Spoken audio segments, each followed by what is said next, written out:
ನಾಳೆಯಿಂದ ರಾಜ್ಯ ಬಜೆಟ್ ಅಧಿವೇಶನ ಶುರುವಾಗ್ತಾ ಇದ್ದು ಜಂಟಿ ಹೋರಾಟಕ್ಕೆ ವಿಪಕ್ಷಗಳು ಪ್ಲಾನ್ ಮಾಡಿವೆ.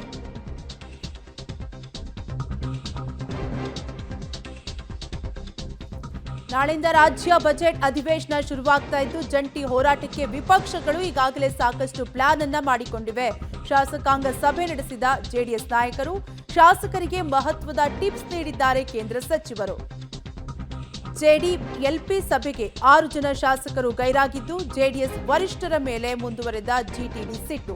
ಶಾಸಕಾಂಗ ಸಭೆಗೆ ಗೈರಾಗಿದ್ದ ಶಾಸಕ ಜಿಟಿ ದೇವೇಗೌಡ ನಾಳೆ ನಡೆಯುವಂತಹ ರಾಜ್ಯ ಬಜೆಟ್ ಅಧಿವೇಶನ ಈಗಾಗಲೇ ಅಧಿವೇಶನದಲ್ಲಿ ಹೋರಾಟಕ್ಕೆ ವಿಪಕ್ಷಗಳು ಸಾಕಷ್ಟು ಪ್ಲಾನ್ ಮಾಡ್ತಾ ಇದ್ದು ಈ ಪ್ಲಾನ್ಗೆ ಕೆಲವರು ಆಗಮಿಸಿದ್ರೆ 6 ಜನ ಶಾಸಕರು ಗೈರಾಗಿದ್ದು ಹೀಗಾಗಿ ಜೆಡಿಎಸ್ ವರಿಷ್ಠರ ಮೇಲೆ ಜಿಟಿಡಿ ಸಿಟ್ಟು ಮುಂದುವರೆದಿದೆ ಅಂತಾನೆ ಹೇಳಲಾಗ್ತಾ ಇದೆ. ಯಾಕಂದ್ರೆ ಶಾಸಕಾಂಗ ಸಭೆಗೆ ಶಾಸಕ ಜಿಟಿ ದೇವೇಗೌಡರು ಗೈರಾಗಿದ್ದಾರೆ.